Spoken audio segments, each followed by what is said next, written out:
দেখো, তুমি যতদিন থেকে বিদেশে পড়ে আছো, যতদিন বিদেশে গিয়েছো, ততদিন থেকে বিশ্বাস করো আমার একটুকু ভালো লাগে না, আমার কোনো কাজে মন বসে না, শুধু তোমার কথাই মনে করি। তোমাকে বিয়ে করার পর থেকে না আমার জৈবনের মধ্যে না কোনো শান্তি নেই, জানো তো।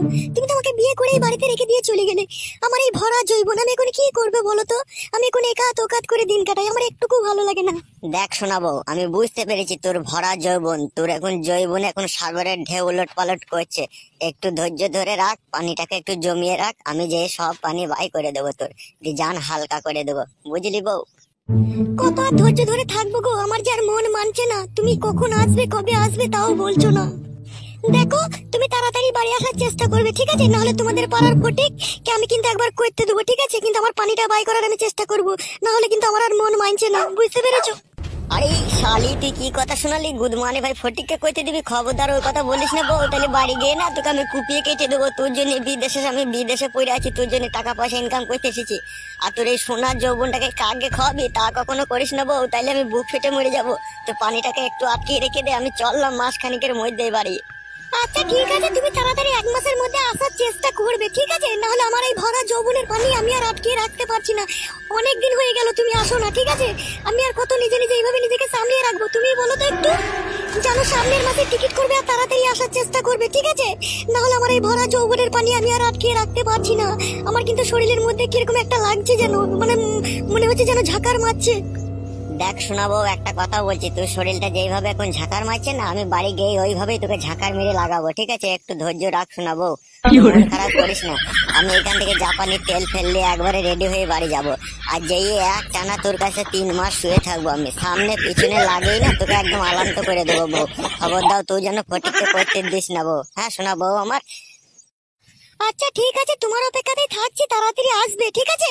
আর জাপানি তেলটা একটু বেশি করে নিয়ে আসবে, ঠিক আছে? সাটাটাকে একটু বড় করার চেষ্টা করবে, কারণ তুমি এই 3 মাস ছিলে না, আমি খেয়ে দিয়ে অনেকটা মোটা হয়ে গেছি, ঠিক আছে? আমাকে একটু ঝাঁক দিয়ে না একটু শরীরটা হালকা করে দেবে, নাহলে আমার কাজ করতে গিয়ে না একটু দুম লাগছে, একটু হাঁপ লাগছে, ঠিক আছে? আচ্ছা ঠিক আছে, তাই হবে। বাড়ি গিয়ে তোকে উল্টো পাল্টা করে আমি লাগাবো, ঠিক আছে? আমি এখন ফোন রাখছি, ঠিক আছে? আমার একটু অফিসে কাজ আছে, তাড়াতাড়ি যেতে হবে। তো যেন ভালো থাকিস, বুঝলি? আচ্ছা ঠিক আছে, তাহলে রাখো, তাড়াতাড়ি আসার চেষ্টা করবে, ঠিক আছে? আমি রাখলাম। স্বামী কাছে না থাকলে জীবনে বেঁচে থাকার কোনো মানেই হয় না। স্বামী পাশে থাকবে, কাছে থাকবে, ভালো মন্দ খাবো, কাছে এসে জড়িয়ে ধরে শুবে, 2-3 বার করে লাগাবে, তবে তো মনটা ফ্রি থাকবে। তা না, যেন ভিতরকার পানি সব সময় বেরোচ্ছে না, শরীর ভারী হয়ে থাকছে, কোমরে ব্যথা করছে, ছি, আর ভালো লাগছে না আমার আর। আরে বৌদি, শুয়ে আছো নাকি? বৌদির কাছে আগে সুযোগ পেয়েছে, একটু ভালো করে গল্প করলে। এইখানে বসবো নাকি বৌদি? হ্যাঁ ভাই, বসো, এখানে বসো। দি বলো ভাই, তোমার খবর কি বলো? কি আর বলবো বৌদি, দুঃখের কথা। খবর সেরকম আর ভালো নয়। তোমার বাড়িতে তোমার বৌদি দিন দিন শুকিয়ে যাচ্ছে, শরীর খারাপ হয়ে যাচ্ছে। কাছে যদি একটু শুভ মনে করছি, সেটাও হচ্ছে না। কি তোমার পুরা কপাল, তোমার বউ থেকেও তোমাকে লাগাতে দিচ্ছে না। আর আমার দেখো, সেই স্বামী বিদেশে পড়ে আছে, আবার আমার মন চাইছে, তাও আমি পারছি না গো। দেখো, আমি তোমাকে একটা কথা বলবো। হ্যাঁ বলো, একটা কেন, তুমি 10টা বলো। আচ্ছা ঠিক আছে, আমার পাশে একটু সরে এসো। হ্যাঁ বলো, তোমার পাশে সরে এসেছি, বলো কি বলবে বলো। দেখো বৌদি, আমার একটা কথা বলতেও খারাপ লাগছে, আবার না বলেও উপায় নেই। আবার তোমাকে বলতেও লজ্জা লাগছে, ভয়ও লাগছে, কি করবো আমি। আমি তোমার বৌদি হয় না? তুমি নির্ভয়ে বলো কি বলতে চাও। শোনো বৌদি, তোমারও স্বামী নেই, ঠিক আছে? আবার আমার বউয়েরও শরীরটা খুব খারাপ। আর তোমার এই ভরা যৌবন দেখে আমার একটু লোভ লাগছে। যদি মাঝে মধ্যে 2-1টা রাত তোমার সাথে কাটাইতে পারে, তাহলে আমার জীবনটা একদম মধু হয়ে যাবে গো। একটু এইরকম সুযোগ আমাকে দাও না। ভাই গো, কি বলবো তোমাকে, দিতে তো আমারও ইচ্ছা হয়, কিন্তু পাড়া প্রতিবেশীর কথা, পাড়ার লোক যখন জানতে পারবে তুমি আমার কাছে মাঝরাতে আসো, আমার সাথে থাকো, আমার সাথে সবকিছু করো, তখন তাদের মুখ আমি কি করে আটকাবো বলো?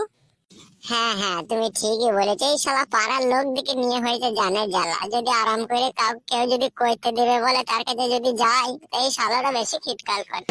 তুমি তো জানো আমার স্বামী নেই, আমারও ইচ্ছা হয় জানো তো, কিন্তু কি করব বলো? শোনো বৌদি, ভয় করার কোনো কারণ নাই, ঠিক আছে? আমি মাঝরাতে আসবো, ঠিক আছে? আমি এসে মনের মতো করে তোমাকে আদর করবো, ঠিক আছে? তাই নাকি? মনের মতো করে কি করে আদর করবে একটু শুনি। মনের মতো করে আদর করবো মানে আমি যখন রাত্রের বেলায় তোমার কাছে আসবো তুমি ঘরের ভিতরে শুয়ে থাকবে, ঠিক আছে? কাপড় পরে তো তুমি শুয়ে থাকো নাকি? হ্যাঁ হ্যাঁ, আমি কাপড় পরেই শুই মাঝে মাঝে। শোনো, তুমি কাপড় পরে যখন শুয়ে থাকবে আমি আসবো, আমি নিজের হাতে করে এসে তোমার শাড়িটাকে খুলে নেবো। আমি শাড়িটাকে খুলে গোছ করে আবার তোমার মাথায় বালিশের মতো করে দেবো, দিয়ে তোমার উপরে শুবো। দিয়ে প্রথমেই আমি কি করবো জানো তো, তোমার সায়াটাকে একটু উপর দিয়ে হালকা করে তুলে তোমার লাভিতে মুখটা লাগিয়ে চুমু খাবো। বেরো বুকাচ্ছি না, ওইরকম আমার সামনেকেও আমি করতে দিই না। তোমাকে কি করে দিই বলো তো? শোনো, সামনে হচ্ছে তোমার পার্সোনাল জিনিস, ঠিক আছে? তোমার সব জিনিসে ও টাচ না করতেও পারে, কিন্তু আমি তোমার পরকীয়া প্রেমিক। আমি কি তোমাকে মন খুলে, জান খুলে, প্রাণ খুলে একদম আদর করবো গো। যেটা আমি করবো সেটা তোমার স্বামী কোনোদিনও করবে না। তাই নাকি? তুমি যেরকম ভাবে আমাকে আদর করবে সেইভাবে আমার স্বামী আজ অব্দি কোনোদিনও করেনি। না গো, আমি কি তোমায় মিথ্যা বলছি নাকি? তাহলে আজকে রাতে আসবো, দেখে নিও একবার চেক করে। আচ্ছা ঠিক আছে, তাই হবে। আমি মাঝরাতে তোমার অপেক্ষায় থাকবো, আসবে তো তুমি? হ্যাঁ অবশ্যই আসবো, কেন নয়, আসবো আমি তোমার কাছে। ঠিক আছে, এসো তাহলে, এখন এসো। তুমি রাত্রিরে যেন অবশ্যই আসবে, ঠিক আছে? আচ্ছা ঠিক আছে, আমি রাত্রে আসবো, ঠিক আছে? রাত্রে ওই 1টা-1:30টার সময় আসবো, ঠিক আছে? তুমি যেন ঘুমিয়ে গেও না আবার।